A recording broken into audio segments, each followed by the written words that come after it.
This is Bill Kimler, co-host of the Black, White, and Blue in the South podcast. This Halloween, stand out from the crowd with ZJZDesigns.com.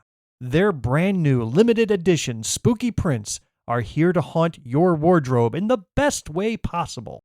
With 5 new chilling designs, you'll be ready for trick-or-treating, haunted houses, and everything this spooky season has to offer.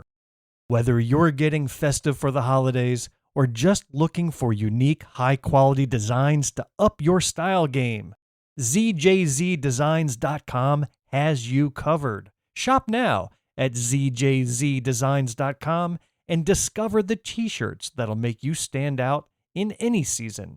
Don't get caught without the coolest Halloween t-shirt. Grab yours before they disappear. ZJZDesigns.com. Barrett again from the All About Nothing podcast, and what the pod was that to tell you that late fall registration is open now till October 7th for several sports. Sunday at M Avenue in West Columbia, Super Rec Same Team Pitch Kickball, where your team pitches to itself. Registration also open now through October 7th for Tuesday night sand volleyball at Pollywogs on Woodley Way off St. Andrews Road. As well, hit fall hard with Wednesday co-ed flag football at Bray Field. Finally, for late fall, 7-week Tuesday night bowling is open now through October 23rd at Bolero in Casey. 22 team slots available for teams of 6, so sign up now as these team spaces will fill up and sell out. Check out everplaysocial.com for more information and registration. Again, everplaysocial.com. Everplay Sports and Social League. Play, socialize, and have fun. The All About Nothing podcast may have language and content that isn't appropriate for some. Listener discretion is advised. Welcome, Nothingers, to another episode of the All About Nothing podcast. This is episode number 228. I am Barrett Gruber. I am Matt Vilardebo. Zach, would you do that one more time just so people know you're here? Zach is Zach's been away for almost a month. And he's acknowledging it, but I don't think he understands.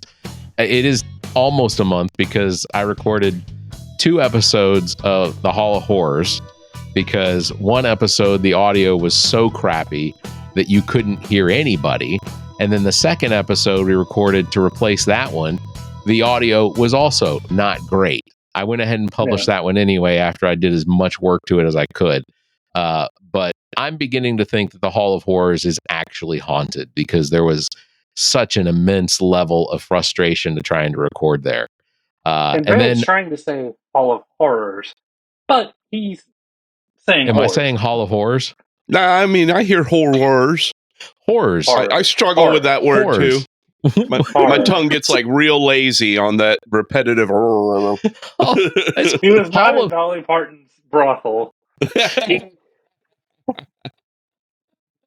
Hall of Horrors. Oh, is it horrors? Yeah. There's no A in it. Horrors. Listen, horrors. I hear what I hear what the English language. Now I hear what I'm doing. It was the Hall of HORRORS. Horrors. Alexa, horrors. stop. Okay, I'll do better. It's the Hall of Horrors. And then we recorded an episode last week with Donald Brock and Leora Green. Thanks for them being on the show. That actually went like 2.5 hours of recording, so I turned it into 2 episodes. Works out really well for me. But thanks to Donald Brock Jr. and Leroy Green, Donald Brock, of course, Soda City Comic Con. We did a whole recap of what went on with the Soda City Comic Con as well. We have the Coastal Comic Con in Wilmington coming up in March, which we have been expressly told that we have to be there for. And then the Boardwalk Comic Con, which will be in October of 2025 over in Myrtle Beach, I genuinely hope you told Brock we want unfettered access. Yeah.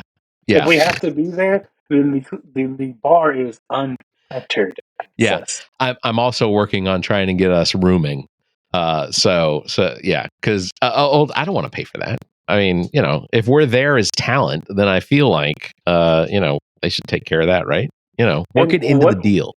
Well, it's a March con, right? March 1st and 2nd. March 1st and All right, 2nd, we should be Wilmington fine. Convention Center. My wife is due in April, at the end of April. So Okay. I'm still gonna stick good. close to my phone. Yeah. Good. Okay, good. Please subscribe. Also here, Matt Vilardebo, candidate for South Carolina House District 26. We're going to talk to Matt about some of the campaign and such. Oh, yeah. Please subscribe and share the show. That's how we get new listeners. Also, if you could, please consider supporting the show financially by visiting our website and clicking on the support link. If you can't do that, please drop us a review, hit the 5 stars, give us a thumbs up, or leave a comment. All of that helps drive our show higher up in the ratings on all of these podcast platforms. Also want to mention Everplay Sports and Social late fall sign up is going on now. 7-week bowling at Bolero in Casey ends October 23rd. Sign up now at everplaysocial.com for details and registration. You can do that. You want to sign up now because it's definitely going to fill up. It's a 7-week this season coming up for late fall, and we are now taking up all but 2 lanes of the whole Bolero in Casey. So wow. definitely show up. Cool. Definitely sign up. So let me see. Can we talk about what we all had to witness last night? Did Except for you, Barrett? I did. I watched it today. So real quick before I want to hijack the podcast real quick. Please for feel a very free. special moment. Oh God. I've got a little present here for my buddy Barrett and my campaign manager. It's a Matt Vilardebo challenge coin. It's kind of hard to see, but it's got the Matt Vilardebo campaign logo, and it says "Experience Proven Ready" and "Thank you for your support." And on the back, it says "Thank you #SC26." That And Barrett has been working doing this gratis, and if the least I can do is give him some sentimental little knick-knacky thing to show my love, appreciation, and respect for him, I would like to do that. So here you go, sir. I appreciate that. And that'll be a keepsake for Thank you to you. remember this campaign season, brother. That is really cool. Nice. It's in plastic. Yeah, But it's a real coin. You can take it out. It's a big, heavy coin. That is made out of brass. That is really, really cool. It's a PGA 10. I wish I hadn't used red lettering. It's kind of hard to read, but you know. No, yeah, but this is really cool. And in the wake, now you did this before Donald Trump came out with his new silver coin. Oh yeah, I mean, okay. I mean, mine aren't bigly. That's really cool. Thank you. I appreciate that. You're welcome, brother. That's Some really say neat. the best challenge. Maybe the best challenge coins ever made. I think that's a really neat token, and I appreciate it. You're welcome, brother. It is.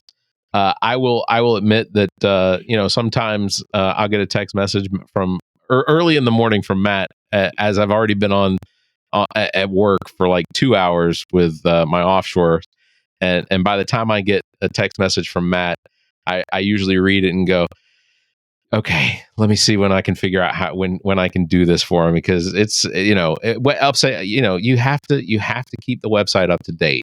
You have to make sure. I've also seen Barrett scream and bite the steering wheel in his car. but we're not driving anywhere, and Zach insists on being behind me. It's weird. But yeah, no, it's campaigning in South Carolina, especially if you're a Democrat, is not an easy thing to do. There's the Republican Party gets a pretty easy ride. Oh yeah, and you have to stay relevant. Yes, you do, and you sometimes have to generate relevancy to stay relevant. So there's generating relevancy does not mean you make up stories about people in Ohio eating. Correct. I have made up 0 stories to remain relevant. That is for sure. No, we've even had to fight off stories. Yeah, I mean, good Lord. So, yeah, I know that debate last night. Just to round back to that, holy shit. Yeah, you guys weren't supposed to fact check. That was like way more chill than I thought it would be, though. I mean, overall, I was underwhelmed.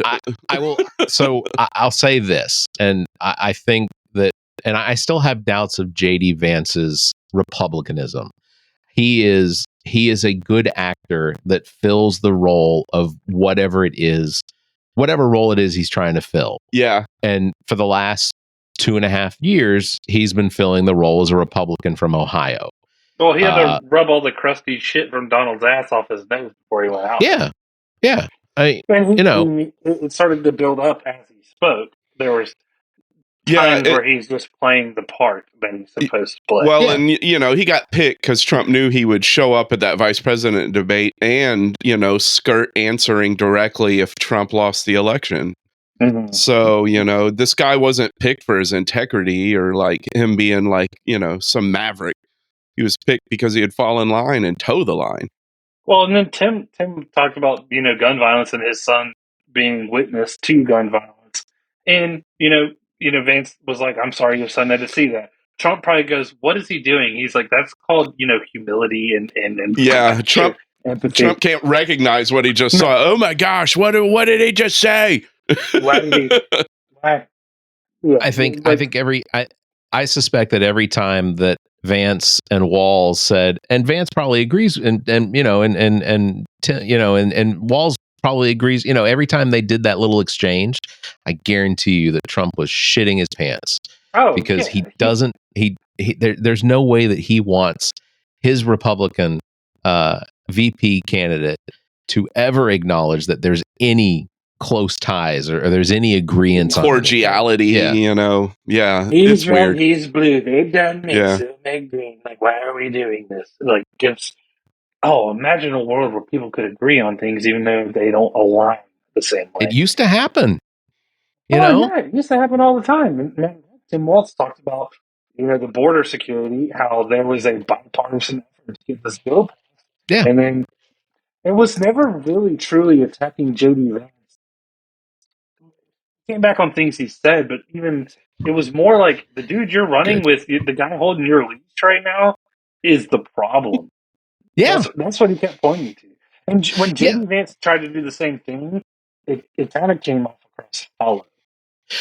I want to ask a little bit about the Kamala Harris's, I guess the misconception from the right is that she's inexperienced, that she has no idea what she's doing, that why hasn't she done more during the 4 years that she had as vice president? I don't have it pulled up in front of me, but I thought that maybe it would have been appropriate to potentially pull up the Constitution and actually look to see what it is that the Constitution says that the vice president's job is. And basically the vice president is at the beck and call of the president. And that's it. The vice president doesn't get to set agenda. It doesn't get to make any sort of any sort of policy. Now they get to they assist, I'm sure, because they're part of the cabinet that they're in on, unless you're John Adams, and then Washington basically screwed John Adams. He kept. That's the part of the emptiness that Vance had was. Well, she could have done something now. There could have been like the vice president doesn't make these executive orders. They are literally, like you said, Barrett, the beck and call directed by the president to do what they need to do. Their power is not all reaching. There's executive orders that the VP could do that like what the president can do. Right. It was just kind of just nonsense every time. It was like, well, she could have been fixing it now. Well, what does he think the role is at the end of the day? Yeah, and up until Dick Cheney, really, in the modern era, vice presidents are pretty inconsequential. Yeah. I mean, if something, heaven forbid, happens to the president and the VP needs to step up and be president, that's different. But even then, they don't really do much of consequence until that tap on the shoulder comes. The VP is really chosen by the presidential candidate to help them win the election. Yeah. I mean, it's the whole idea. Who's to say that Trump gets elected and he doesn't dump JD Vance in a hole? Oh yeah, whatever. Like, well, right, and that's the other thing. Go the president can't just fire the vice president. It doesn't work. The vice president is elected into that office. That's and, right. And in order to be removed from that office, the vice president has to be impeached. Mm-hmm. Or they invoke the 25th Amendment on the vice president. It's not the president can't fire the vice president. That's why Trump couldn't get rid of Pence before he tried to have him killed by an angry mob. I thought killing that was the quickest route. Let me tell you, I thought that was pretty outstanding what Walz did to Vance on he said, but that's why he was like, that's why he's here. That's why JD Vance is here, is because Donald Trump didn't, or Pence didn't go ahead and certify the election. And then the whole non-answer part. We all saw that. Like, of course he's not going to answer. No. There's not a single person in Trump's camp that is still there that would answer that question as it should be answered. Yeah. Yeah, no January way. 6th was an abomination. The vote should have been certified. Was the election stolen? No. Donald Trump lost that election, fair and square. Yeah. Was he a loser? He was absolutely a loser by millions. Million-time loser. I am dumbfounded. So one of the we can talk about the vice presidential debate a little bit more, I think, but I think one of the things I wanted to ask you both about is how many times do you come in, I guess, in contact or in someone else's realm that gives you misinformation about things as far as the election, or Trump versus Harris, that sort of thing, where when you start to give them correct information that debunks what they've said, that they then say, well, I don't know anything about that. Well, you meet that massive wall of cognitive dissonance, right? Yeah. That's the first thing. No, you can rationalize it and believe in your head for a minute that it's true, but accepting it's true, the reality is too harsh to go ahead and lie on that path. So they just keep at what they've already been doing. That's what I always run into. Yeah, and I can tell you that I'm at that point in my life where I don't really get into it with folks once they start dropping like the talking points and just parrot back what they're hearing, from Trump directly or from whatever media outlet is, amplifying his voice. I'm there to have like real discussions and things like that. So I don't have any qualms with basically saying, hey, listen, I don't know if you're really up for this conversation with me. I think, you're going to find yourself getting frustrated with me quickly because I just got no time for it anymore. I used to be that guy where it's like somebody would say something wrong or just completely, and I'd be like, what are you talking about? That is not even remotely true. Mm-hmm. And then they would just move on to the next, talking point, and it's running into a wall. I think that's one of the things that I run into the most, whether it's, in-laws, that sort of thing, those conversations where I'll get a text message that has a link to a video that says that, that when Harris is elected, that she's going to get us into war, that we're, or just other facts that they have come up with, and then they've substantiated their facts because there's someone on YouTube that's got a fair number of viewers, and now they've solidified their opinion because there's somebody else out there with their opinion. But when I have those types of conversations, oh, sorry, I keep giving thumbs up. When I have those types of conversations, the thing that, let's see, will it give me a heart? I literally only did it because I'm on the iPhone. I can't believe my campaign manager just made hard hands. There you go. See the hearts? But I almost always try to... Parkinson's hands. Oh, gosh. I try to... recognize my apple. But whenever I hear something like, I don't know anything about that. Whenever I hear that, it's an attempt to still hold on to their opinions without having any information. And it's really disappointing because but what I have started to combat back with is, well, then you should research that. You have an opinion about this thing or this subject, and you're portraying as though you know something about it because you're telling me, or you're sending me a text message of a video or whatever. And I'm simply expressing to you, you might be being misled. You should research that. Yeah. It's that whole like causation doesn't equal correlation or whatever. Remember the Zeitgeist films that used to come out? Like there were like two of them, and then I saw one of them for sure. Yeah. It gave birth to 9/11 truthers, and you're just like, yes. The utter just insincerity of making an argument after those films is ridiculous. But that's all they have, right? Like the whole Donald Trump movement birthed QAnon, birthed Zeitgeist AI, but it's like, I don't know how to put it. It's just the most ridiculous shit that Peter in fucking the Philippines is typing on Reddit or 4chan. That's the kind of thing that they're susceptible to, and it connects dots, and you don't have to think about it. So the whole entire Trump campaign is based on face value. Don't connect dots. Kind of the whole don't Yes. think, just listen. Here's the truth as we're providing it to you. Eat up. Right, exactly. It's and that is at the end of the day what do you call it? It's a propaganda. That's just Yeah. that they're buying purely into. I like that you call it the zeitgeist when it's their finger is just off the pulse. Yeah, right here by the pulse. Would you like a chocolate covered pretzel? So I do want to share one thing. So yesterday was my dad's 84th birthday. Yeah. And I talked to him, and he went out of his way to tell me how much he respects and believes in my campaign because of the sort. He's like, all your social media posts are so incredible, Matthew. He just can't get over how like prolific I am as a campaigner.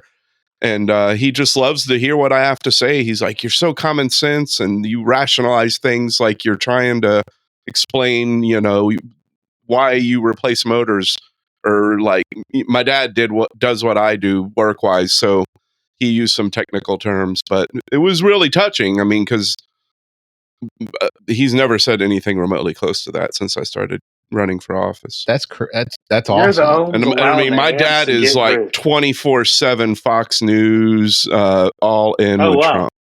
So is he still all in with Trump? I don't care to have that conversation with him. That's fair. I do want to say this. We are only a few weeks away from the election, November 5th.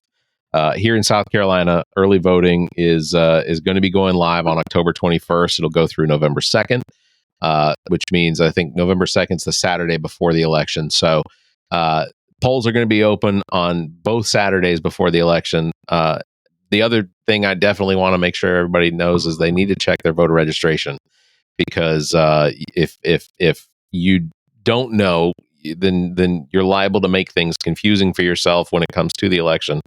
So you can check your voter registration. You can go to in South Carolina, you can go to scvotes.gov. Yeah. Or if you want, you can go to our website, theallaboutnothing.com/voter. And you can check your national registration. You can check nationally your registration there. But the most important thing is make sure that you have a plan for voting. My suggestion is going to be, and is going to continue to be, vote early, because it's going to be so much easier on election day.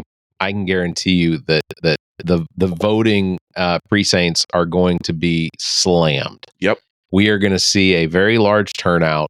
I don't know if it's going to be because it's going to be a bunch of Democrats finally showing up to vote, or if it's going to be that Republicans are also going to be showing up to vote. I still believe that Kamala Harris is going to run away with this. Yeah. I'm not endorsing her as a podcaster, because we know what happens when I endorse candidates 100% of the time. Mr. Ott won, so we're good there. Who Mr. Ott, Russell? Russell. He did what his primary. That was a squeaker too, man. But he was on this podcast and gave him that. That's right, man. He got the nothing bump. Rub. He got the nothing bump. Let me see. Also, go online as well, whatever state you're in, or just search on Google. Go ahead and look at your sample ballots.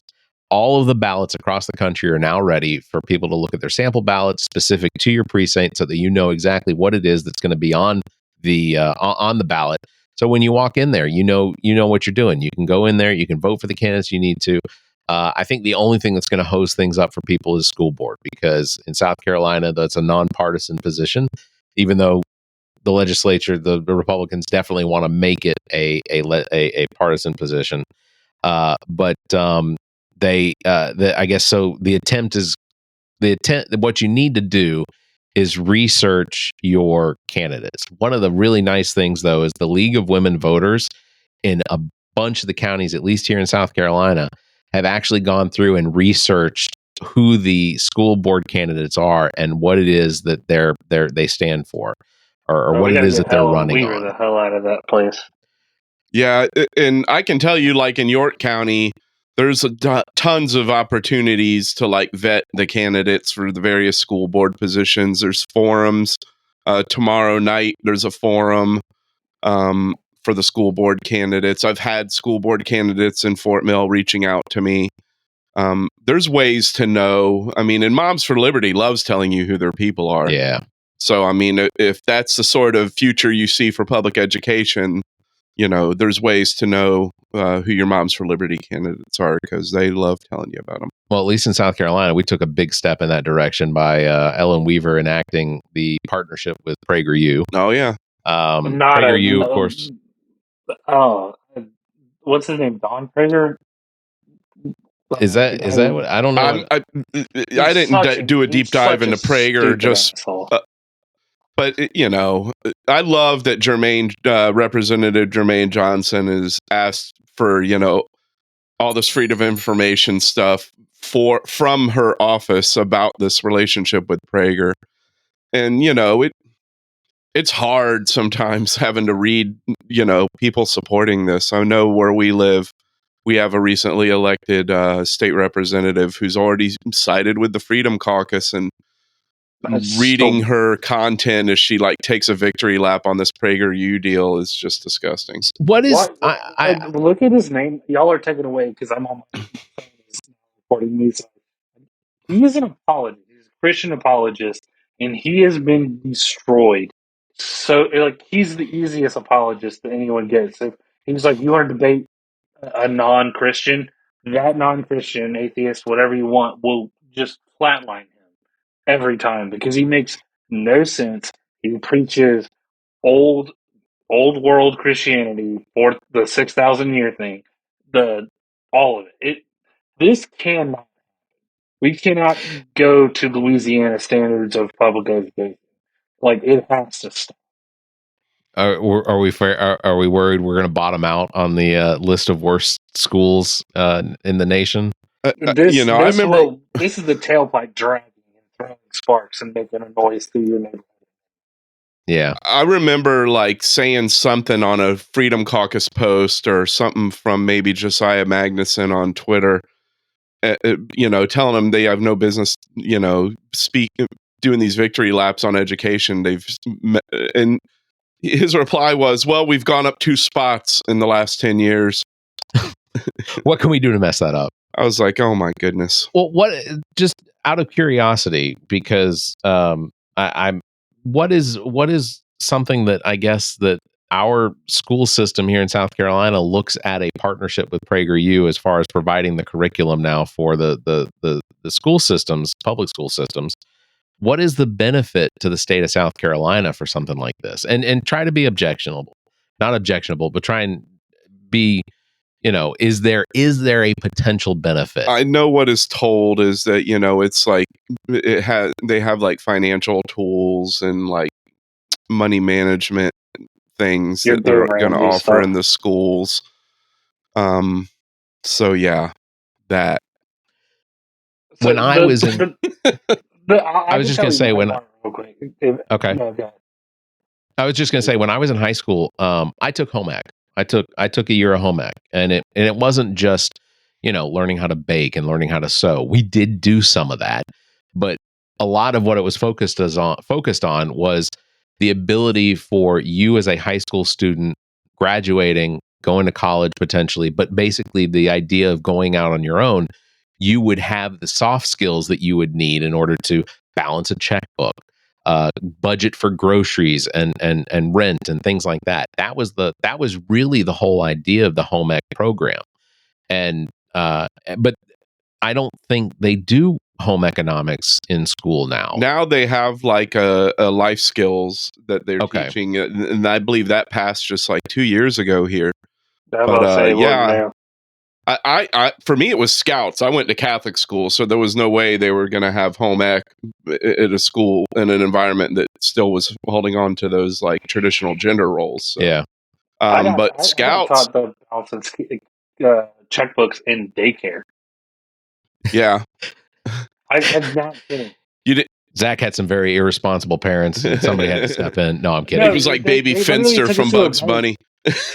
They literally took us to a bank, and we all got our own fake checkbooks. And they literally okay. showed us, like, every time you wrote a check, you had to write it down in the ledger, and they would give you like $1,000 amount.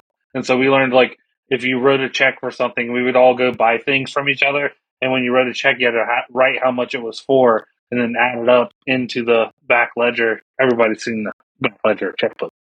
Please, if you're older than 30. I'm impressed you have, young man. 36, man. All this checkbook ready. You were young. I'm 36. I am 51. Man. 36. Yeah. This is PragerU is the same, it was a few years ago, but there was the video of Christopher Columbus basically saying that slaves benefited from being slaves because that means they weren't killed. Yeah. And it's like being a slave is better than being killed. Of course, there were some upset natives. Yeah, what the actual heck am I watching here? What was it, Amistad? Toby did a good one for you, sir. Real good one. Yeah. I got to go back and watch Roots. Fantastic. Was that Roots? No, I think that was Amistad. I think it was totally good. Real good. I want to bring up some of the stuff that Donald Trump has said recently. One of the things that he's still tweeting, is he? Yeah, truthing. He's truthing. These are all truths. One of the things that he said recently was, all hell's breaking loose at Zach's. Zach will be back in a minute. So one of the things that Trump said recently was that he had a better beach bod than Joe Biden. Did you hear this? No. What? I mean, this is something during one of his recent rallies. He said he uttered this out loud in front of a crowd. Yeah, this was on mic on purpose. But one of the recent ramblings of a 80 or 78 or whatever, how old he was? 78, yeah. One of the recent ramblings of a Donald Trump was that he had a better beach bod than Joe Biden. And I think this speaks a lot to how Donald Trump handles his rallies. I think that the world would be a better place if, and I'm just putting this out there, if we were to potentially offer Donald Trump a spot on big media to have his own podcast. Is it possible that we could potentially pull him out of the race just to give him a weekly or bi-weekly, maybe even 3 times a week, just give him a podcast space to put something out there where it's, he can do it in front of a crowd if he wants. Yeah, crank that. Imagine. Set him loose. But it just feels like this would just make more sense. It doesn't seem necessary. Another thing that he says is that Kamala Harris has mental problems, that she's mentally deficient. She said he recently said that Joe Biden became mentally ill. Kamala Harris was born with mental illnesses. At least he's acknowledging that mental illness is something that is biological and genetic. Yeah, there's legitimacy to it. There's that's progress for him. But yeah, I mean, man, that guy, the things he says, to be able to just, it's shocking to me as a local candidate. I get called on every little thing I say and put out there. And this guy is just like flat out lying and just saying the most absurd, like like I guess maybe because I'm older and I was raised by a boomer dad, I've always been taught that like a gentleman, if you were, comports themselves in a certain way. Sure. And you're not like, you shouldn't be like openly expressing like envy and jealousy and like making weird comparisons to other men. It's very strange for somebody of his age group and generation to see this behavior. And it's something that you don't see from many of the Democrats, at least as far as I've seen. Yeah, but no. You don't see this victimism. Correct. There is this constant act of being a victim. I mean, even, and you don't have to comment on it, but even in your campaign, the gentleman that you're running against has expressed things that make him feel like he is a victim.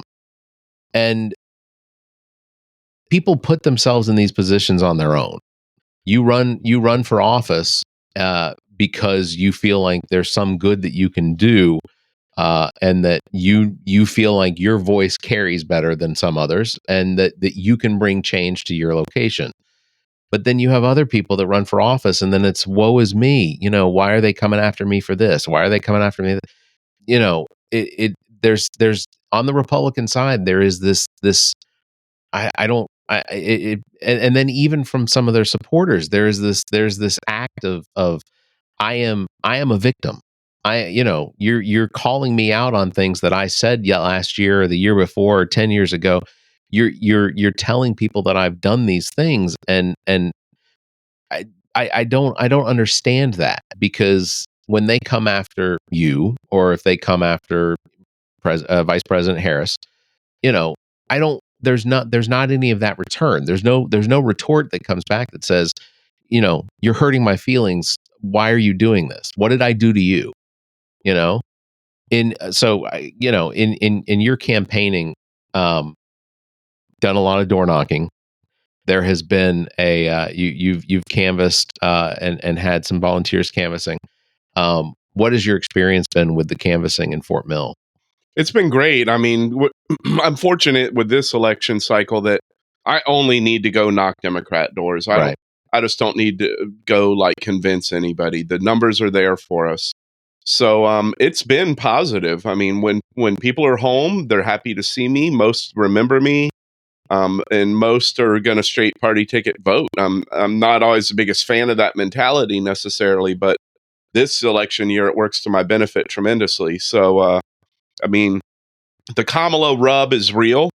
I mean, that definitely, boosted every campaign. I mean, even probably people that just aren't in this are seeing improvements, and, money's coming in. People are stepping up, but more importantly, the door knocking. People love that interaction, that personal. You hear a lot of, I've never met anybody running for office until you came to my house to introduce yourself. Yeah. So when I came up there and canvassed, which I need to again, you sent me up to the edge of South Carolina. I literally had to drive into North Carolina to get to the neighborhood that was in South Carolina. I could see Carowinds from a distance. But yeah, it was similar when back in 2016 and 2020, I canvassed for Bernie Sanders. In 2020, I canvassed and did phone calling for Joe Biden. And it was always a good interaction. It was never a situation where I was going to somebody and trying to convince them to vote for the person that I was telling them to vote for. Canvassing has never been that for me. Canvassing for me has always just been, hey, the election's coming up, got a plan to vote. If you don't have a plan to vote, these are some resources that you can speak with, or you can call, or I can take your name and number and they can get in touch with you how to get you to your polls. That is what canvassing really has been about. And it was really something that could have been done for both Democrats and Republicans. In 2016, actually, I didn't have access to the voter rolls when I was the precinct chair for my precinct here. So I literally went to every door, and it was basically the same thing every single time. Hey, the election's coming up. Do you have any plans for voting? Do you need any assistance with voting? These are different organizations that can assist you with that. And even then it was a good experience. I didn't particularly campaign specifically for anyone, Bernie Sanders or whatever. Actually, oddly enough, there were a lot of Republicans that I knew were Republican based on, the Trump sign in the yard or whatever. But there were a number of them that were like, man, I wish Bernie Sanders was still the candidate. And it's like, yeah, well, you probably don't. He's a surly old dude. Yeah, he would have been. He's certainly older than Biden. I think he's older than Biden. He's definitely older than Trump. But Bernie Sanders just sort of had that get off my lawn sort of mentality that I think really spoke to a lot of the a lot of the Republicans. I want to mention another thing that Trump apparently said recently, which was that he hates overtime. In a rally, he told the attendees of one of his recent rallies that he hates overtime, and when he was running his business, he would make sure to send the people home before they got to the point where he had to pay them overtime and bring in more people. That doesn't seem to me like a message that would speak very well. He's back.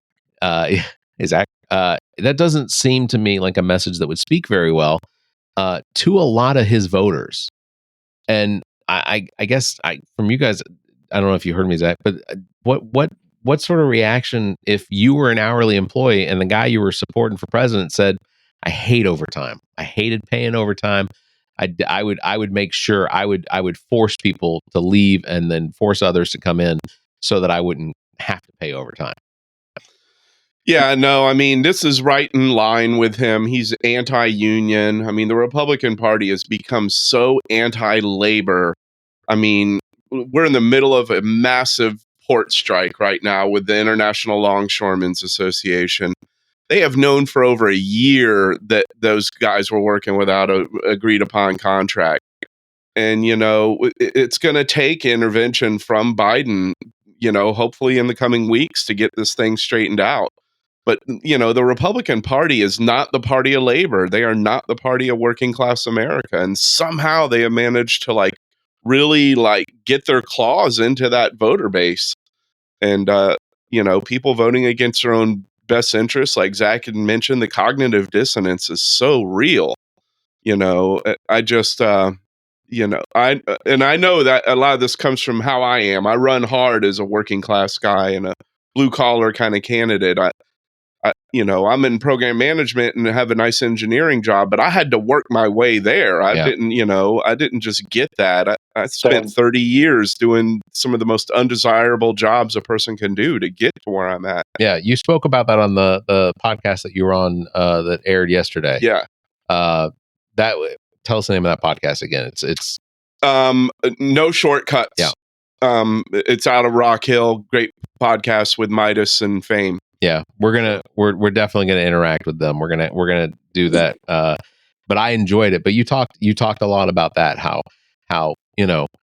it took it took a lot. It wasn't instant. It wasn't just because you had a degree or a master's or anything like that from college, but that you had to start your way from basically the bottom technician, in order to work your way up to the point where a 100K salary is attainable if you're willing to put in the work. It doesn't just get handed to you. And I think for a lot of the people that have I guess their priorities aren't necessarily setting them on that path, they look at you or they look at me or they look at Zach and they say, well, they're how is it that you got to that point? And it's through work.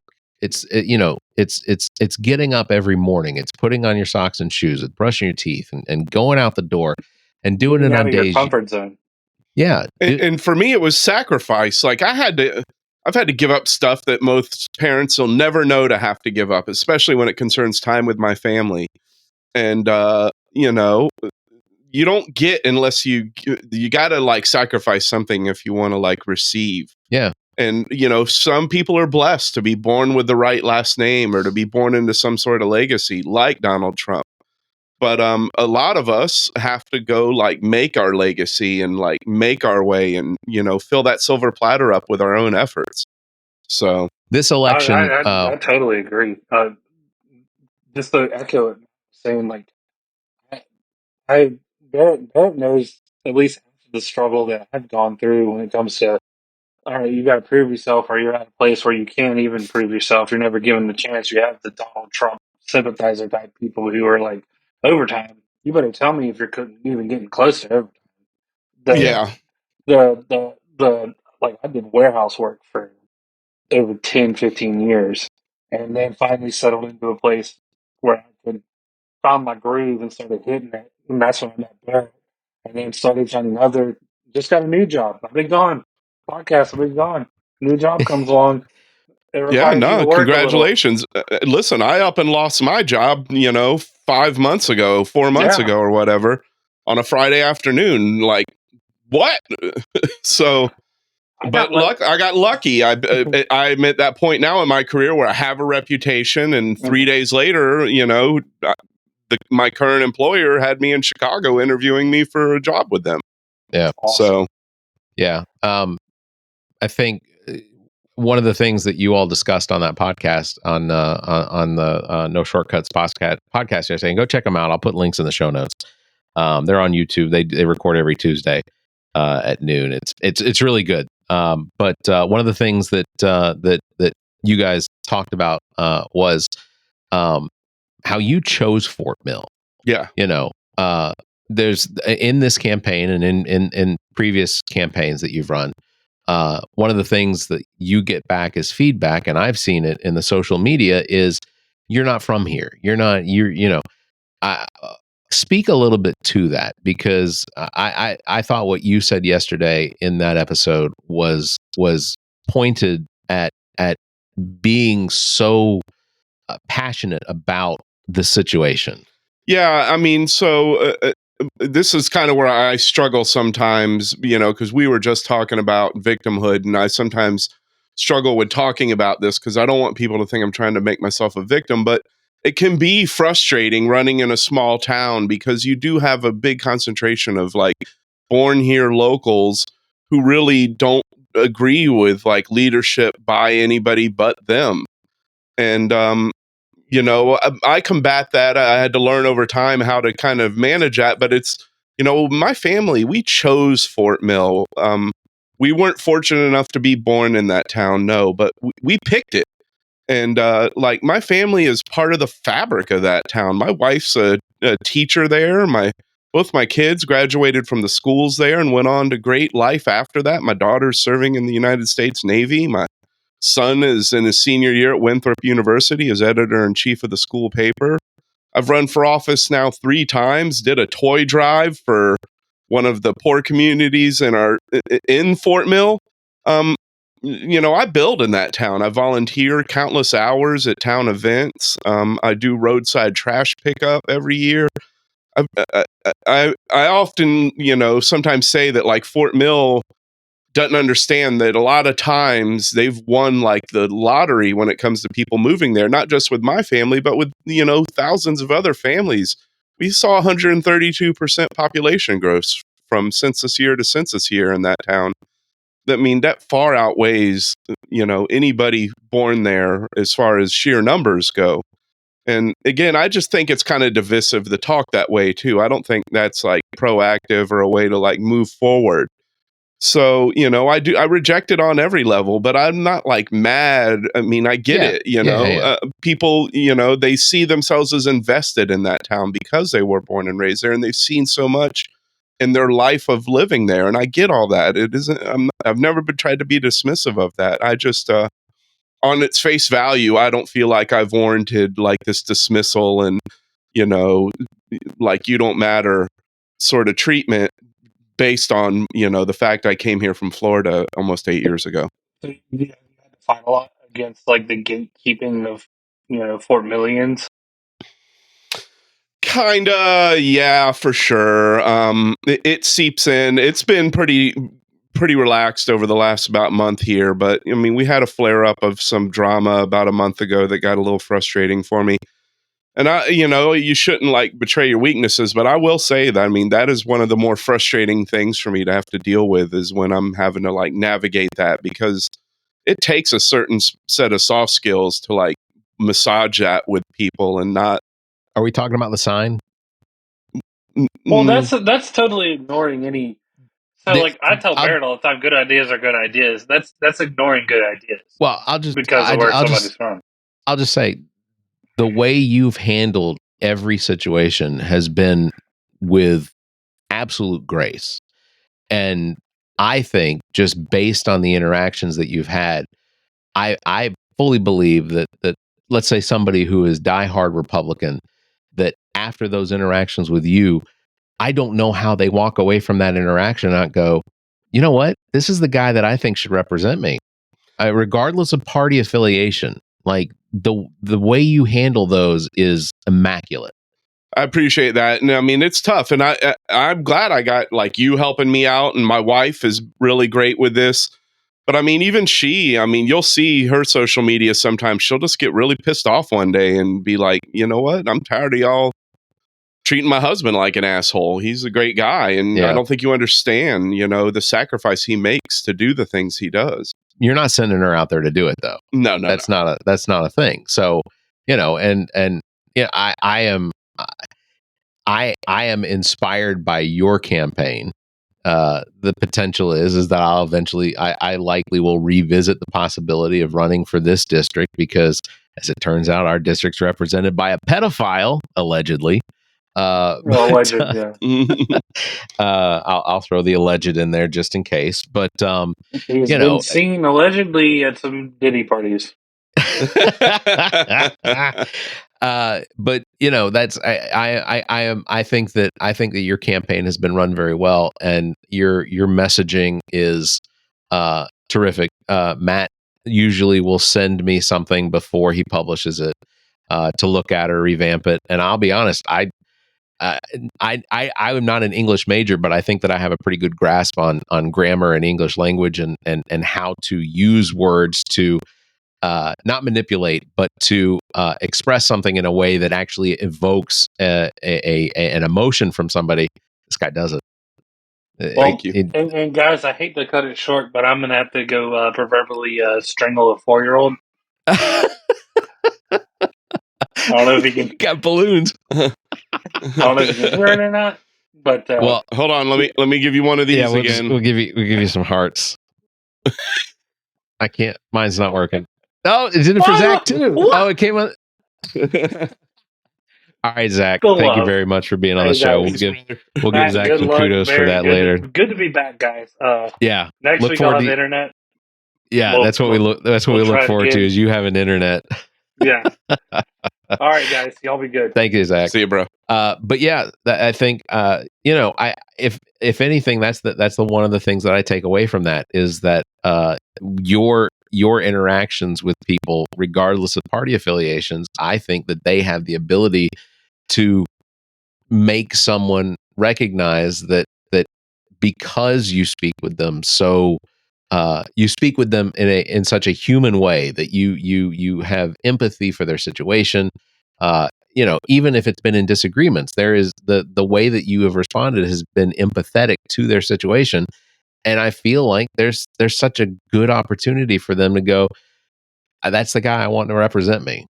Yeah, I mean, I've heard some of that, through my involvement with this solar plant they're trying to build. Yeah. I know there's a lot of Republicans within that group that are very supportive of me and very excited to go vote for me on November 5th. I think that's outstanding. So, and I appreciate you noticing that and saying that. It gets frustrating sometimes because I do have these like long, prolonged conversations with people and they're like, man, you've got this figured out. And you clearly, I know what's in your heart, but I'm a Republican. And it's like, son of a bitch, man. Yeah. Let it go. Yeah. It doesn't look, Republicans, Democrats, that you don't have to let it define you. Just be a human being and vote based on what your heart tells you. And I think that we will elect people that have empathy and sympathy, and that can go to the state house or can go to Congress with those emotions and produce laws and create legislature that will actually make changes that benefit us as regardless of your democratic socialistic views or your conservative Republican, not conservative Republican, but conservative fiscal views. It can all be manipulated to work correctly, and that's one of the things that we've suffered from in South Carolina for more than 20 years now, is that the people that are in charge are not representing the people that they come from. They are representing themselves. They are elected, and then they hold those positions thanks to redistricting, and have the ability to just continue to hold on to that power, and then they make their little bits of money on the side. And I'm not accusing anybody. I'm just saying we know that it happens.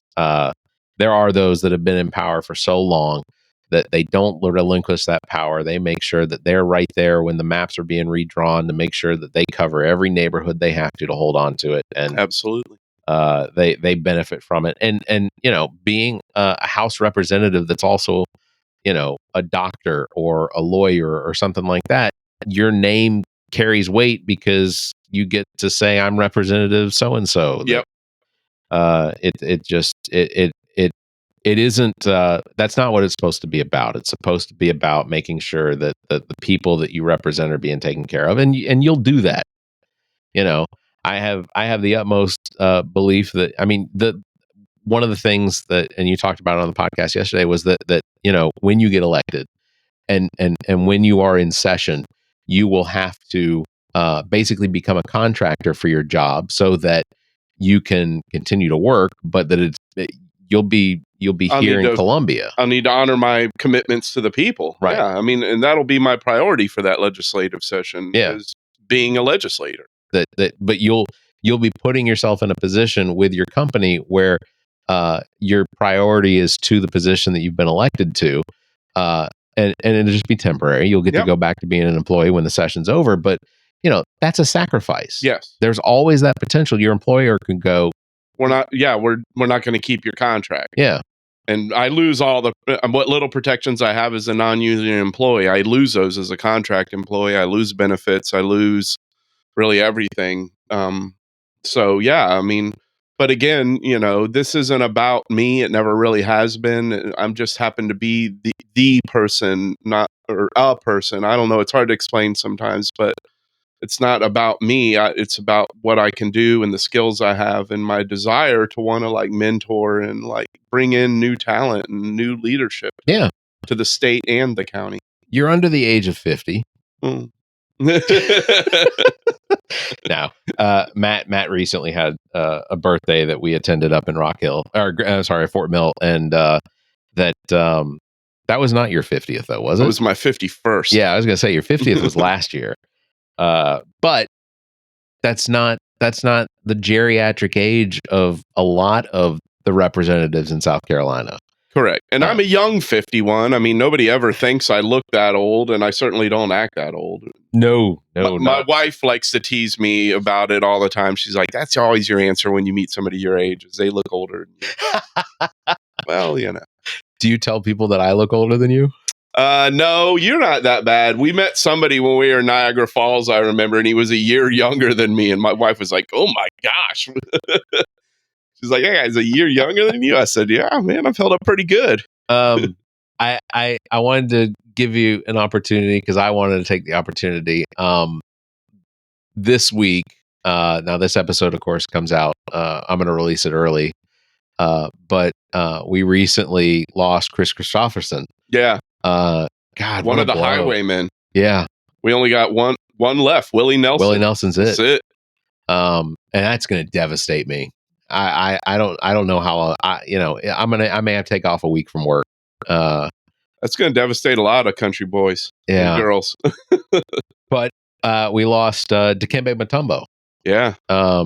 Did not know that he was sick. It's been a weird week for deaths. John Amos, Dikembe Mutombo, Pete Rose. So like for me, Pete Rose was like my first like athletic sports hero. Him and Bruce Jenner of all people. I thought those two were like, you know, that's like what a boy wanted to grow up to be a man, like Pete Rose or Bruce Jenner. And like to this day, I still frown on the Baseball Hall of Fame because they didn't let Pete in. It's just that hall has luster. It doesn't shine with Pete being left out. And I hope if they try to put him in posthumously, his family fucking rejects it. I'm sorry for I don't getting testy, but I don't disagree. I still want that honor for him though. I do.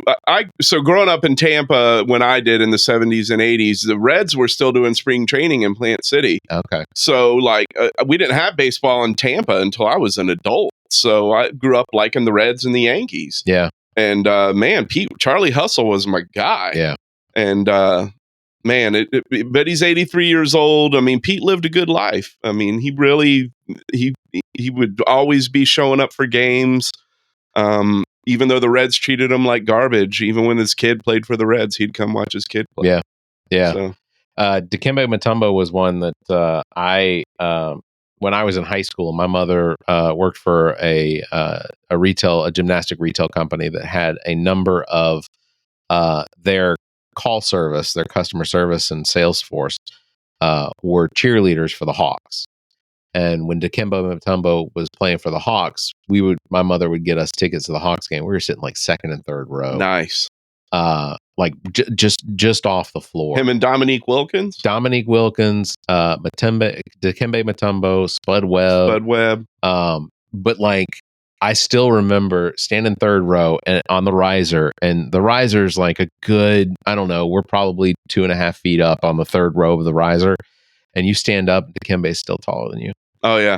We sat like second or third row from the floor at the Amway Center in Orlando and watched the Heat and Magic play a few years ago. Yeah. And that was incredible. I went back and watched the Geico commercial that Dikembe did where he's in the grocery store. No.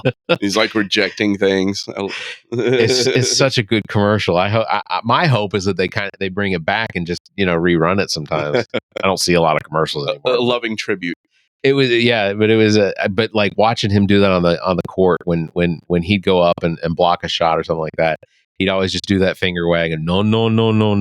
Oh man, he was so entertaining, and I hate that he's gone.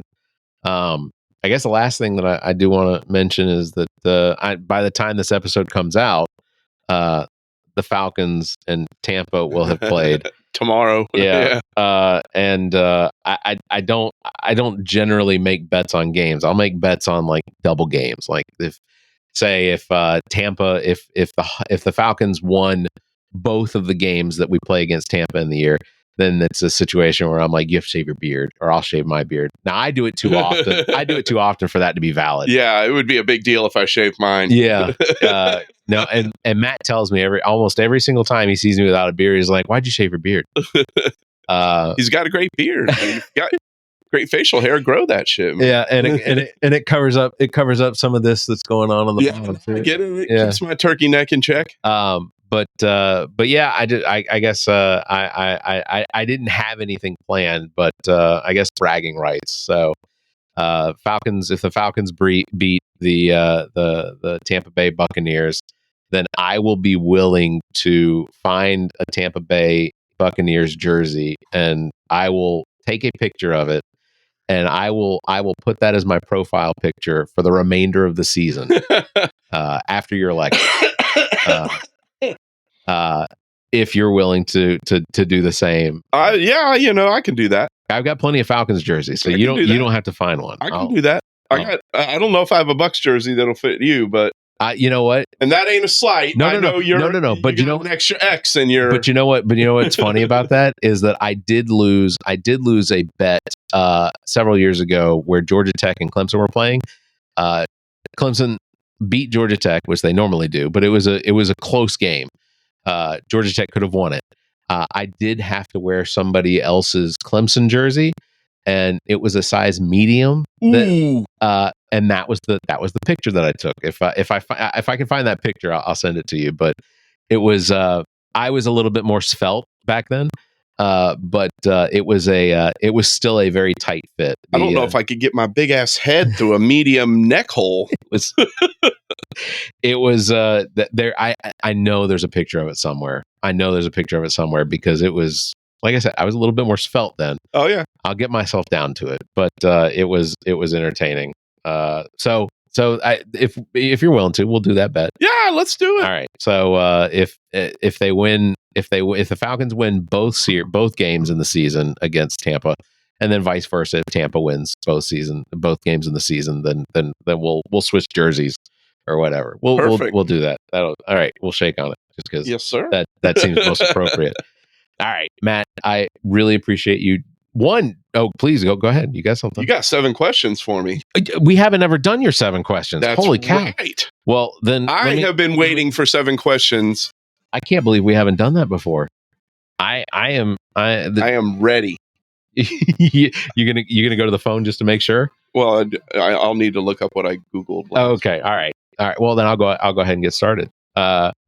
What was the last thing that you Googled there, young Matt Vilardebo? How to turn off that members also joined like group suggestion thing you get on Facebook now. Oh, I think I must have turned that off already because I don't get that anymore. God, I hate it. But That's that good. was the last thing I Googled like an old man. You should see the things that I Google. Like not explicitly, but some of the things that I Google are like, how do I do something on Facebook, or how do I turn off a setting? I also Google specific formulas or I'll go to Chat GPT for specific formulas in Excel too. So, it's what I do. If you could have one superpower, what would it be? It would, if I could like cast a large net, I would say Wolverine's power set. So you want the ability to heal quickly. Yep.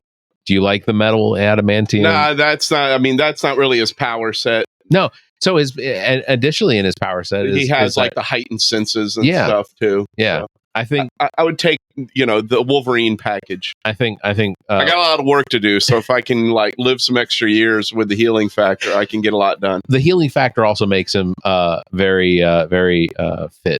Yes, because I would get those abs. It fights against the fat. Eats the fat. Number 3, if your life were a movie, what would it be titled? Oh boy. So I'm going to go with Renegade. And the reason why is because there's a band called Head PE, a 90s new metal band that's still around. And they have a song called Renegade. And that song is like the song of me. So I've always been a big fan of that song and what it means. So I would say Renegade. That was the name of the band? Head PE is the name of the band. HEDPE. Okay. Head PE. And it's Renegade. Okay. I was looking for there it is. I was trying to get the plug bell. All right. Number 4, if you could eat one food for the rest of your life, what would it be? Can I say sushi? Yeah. Sushi. What is there a specific type of sushi that you like? I mean, I'm trying to cast a wide net, so I don't have to pigeonhole my. That's fair. I could say steak, and that like covers filet mignon, ribeye, and sirloin, right? But like, is there a specific sushi? Like, I love fish? tuna. Okay, you like it spicy? It can be spicy, not spicy. I take a glob of wasabi and like put it on each roll as I eat it. I don't do the little slurry. I do the little slurry. I don't do the slurry. If I have a little bit too much wasabi, then you feel it in the back of your neck. I like the wasabi hot because it's not like hot sauce that like paints your tongue in that like oily capsaicin. Yeah, I don't disagree. I just know that if I have too much wasabi, that there's no recovering from it immediately. It clears out the sinuses real good. It does. It does help with that. All right. Number 5. What is your least favorite candy and why? Probably black licorice. Okay. It's just disgusting. That's I'm not going to say nothing. It's funny. David Robinson, probably one of my favorite appearances you've had is David Robinson saying he didn't like chocolate. Yeah. Because like my dad doesn't like chocolate either. And so it's like, I wonder what that's about. Like what is it about chocolate for some people? Maybe just a fear of deliciousness.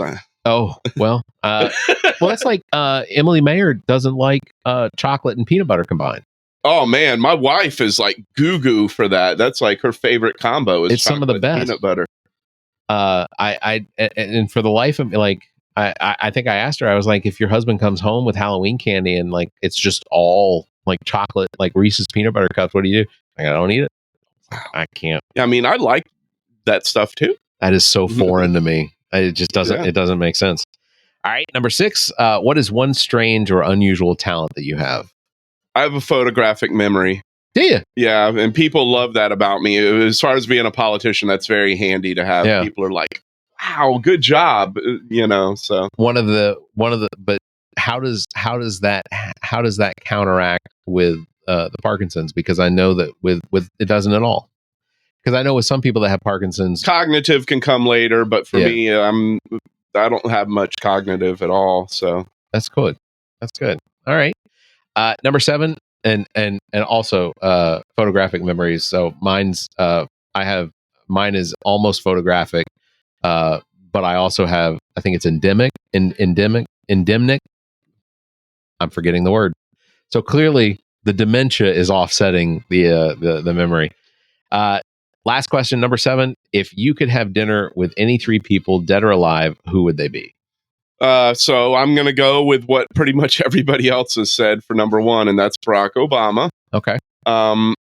I'm torn with number 2, but I'm going to say Corey Taylor. He's the lead singer for Slipknot. Okay. I think he's probably the most talented singer out there today. Has lived an incredible life. One of the most prolific bands in the history of music, and author, movie producer, actor.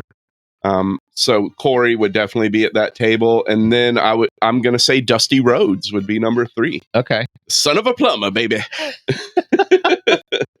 That's a pretty good list. One of these days, I'm going to have to get Zach to ask me these questions because I'll be honest, I've not ever thought about most of those answers, except like when I'm going through them. But that question about who would you eat, a meal with, dead or alive, that's one of those ones that people get a lot of insight into, I guess, the type of person someone is or whatever. I'd like to think that Jesus existed. I don't necessarily know about all the magic and stuff like that, but I think that I would go to Jesus, not necessarily because I just want to be in the presence, but I want to have a conversation with somebody who seems to represent all of these good-natured, humanistic, empathetic emotions that ultimately, like, just wanted so much to be able to make the world a better place. I want to have a conversation and be like, what happened? Yeah. Like, I get it. I struggled with either Corey Taylor or Killer Mike, the rapper. Oh yeah. I think Killer Mike's attainable. He is, and Corey's attainable, but still, I mean, I think that'd be a great table to sit at and hear from those guys. I'd want to sit down with Bernie Sanders and Killer Mike. Yeah, that would be great. I've seen them on I've seen them on Bill Maher together. Yeah. Always very entertaining. Yeah. So, well, I apologize. I guess the last time you were on, we didn't have the 7 questions. No, that happened later. And I remember I was like, man, I want to do 7 questions. Bill Kimmler says that is that shows my weakest journalistic skills. I remember he was like really put off by those questions. I thought Bill was hilarious. Bill's always hilarious, man. Bill never. Him and I are always like chatting back and forth. Yeah. And like he put out this visual piece where the Republican leadership over the decades has an F, and he like listed out all these statistics. And I was like, dude, that is bloody brilliant. Yeah. And he's like, well, have at it if you want to use it. So I like redesigned it, and I was like, this is what I came up with. He's like, dude, it was good. You're bloody brilliant too. Yeah. So I don't want to give too much detail, but Bill and I do have some plans for something coming up after the first of the year that is probably going to involve this podcast and maybe a couple days a week going live from in the morning before we start doing our work, but just sort of a way to get our chops in there, like a live morning show for 30 or 45 minutes a day. Yeah.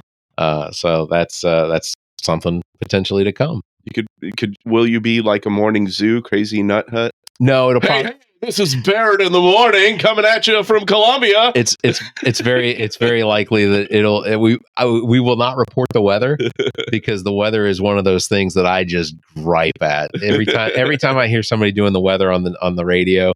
I hear that and I'm just like, why are we wasting our time with that? If it's an event, I can go with an event. That's fine. But if you're just saying sunny skies today, high of 75, looking for lows tonight 32, I don't need that. My phone tells me that's about all you get from the radio nowadays for the weather. If it's a morning drive or an afternoon drive, traffic. That's what we need. Just report on, play music, play traffic. Music, traffic. That's all you need to do. Get off at exit 8 if you're approaching exit 7. Yeah, exactly. All right. Well, the last thing I want to say is happy birthday, Jimmy Carter. Happy birthday, Jimmy Carter. You made it to the century note, brother. He went into hospice like a year ago, and he's still with us. Out. And we lost his wife, Rosalind.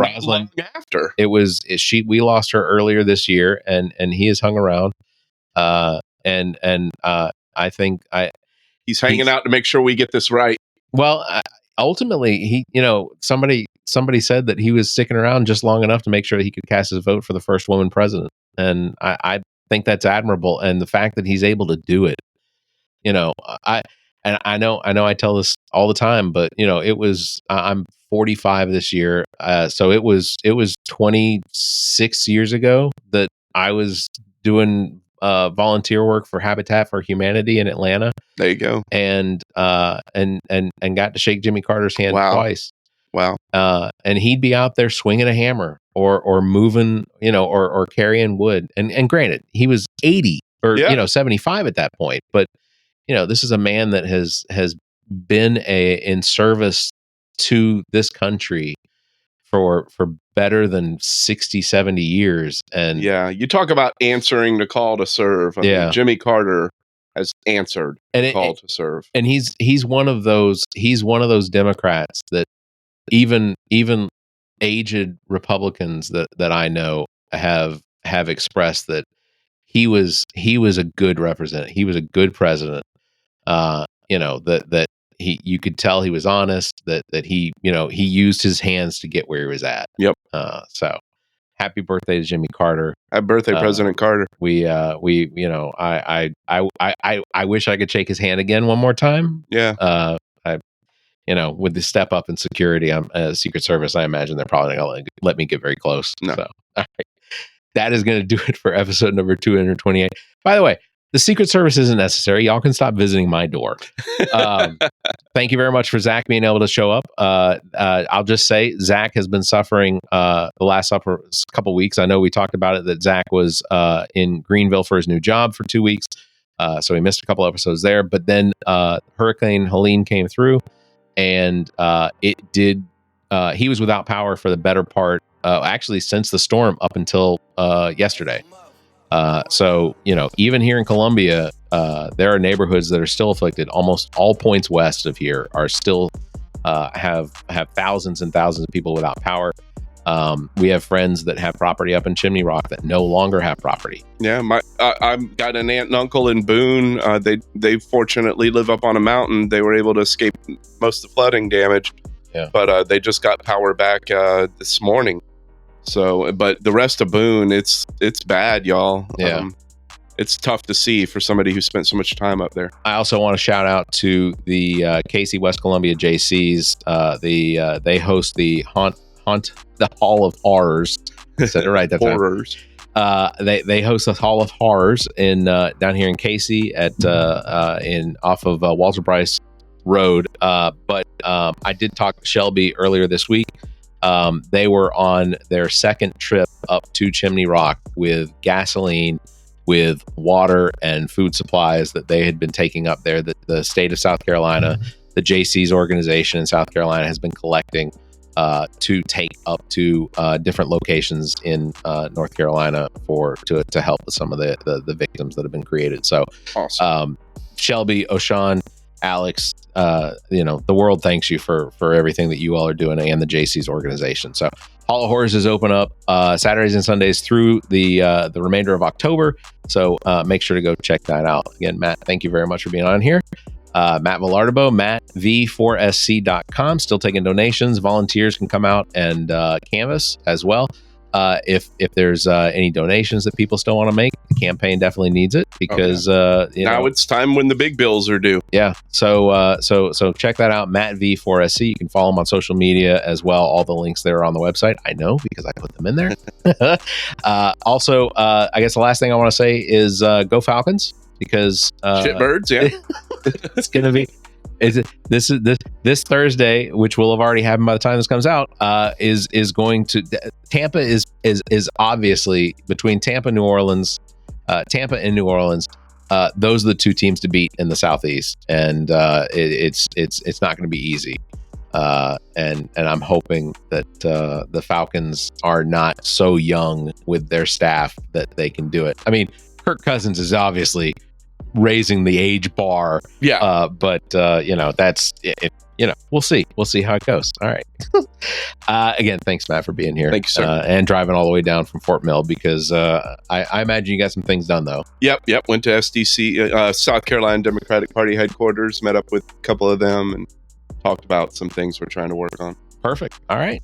Well, links to past episodes, podcast platforms, merchandise, and social media available at our website, theallaboutnothing.com. And if you think our financial model of giving away free content and entertainment is silly and you're in the giving mood, why not become an official Nothinger? Support the show monthly. Members get early access to this episode as well as exclusive content, or you can make a one-time donation through the same link. If you'd like to be choked on my own words. If you'd like to be a part of the show, you can call and leave us a message, 803-672-0533, or you can email the show at theallaboutnothing.com, or you can join our Discord server. Links available at theallaboutnothing.com. I'll say it for Zach. Thank you very much, everybody, for being here. Stay safe, be kind, and keep your hands to yourself. Mind your own damn business, too. The All About Nothing podcast is produced and engineered by me, Barrett Gruber. Thanks to Cake for our intro music, Sick of You. You can follow everything Cake the Band at cakemusic.com. Thanks to Muff the Producer for our outro music. You can follow Muff on Instagram at Muff the Producer. I am Barrett Gruber. You can follow me on Instagram and Twitter at Barrett Gruber, or visit my Linktree /Barrett Gruber. Want to support the show? Visit our webpage, theallaboutnothing.com, and become a member. There are several tiers available, including memberships that give you early access to episodes as well as exclusive content. Visit theallaboutnothing.com. To find links to our social media, merchandise, and past episodes, visit theallaboutnothing.com. If you'd like to be heard on the show, you can call and leave us a message. Dial 803-672-0533. If the time between these episodes is more than you can handle, check out our partner podcast. Zach and I host What the Pod Was That with Carrie Simmons. Visit whatthepodwasthat.com for links and details. Me takes a deep dive down the rabbit hole in episodes of Welcome to Wonderland. Available on all the podcast platforms. Visit WTWLpod.com for details. As well, you can listen to the political and social conversation between Dr. Jamela Brooks and Bill Kimmler on Black, White, and Blue in the South, available wherever you listen to podcasts. Please subscribe and share this show. If you're on YouTube, please like and hit the notification bell. Thank you for listening.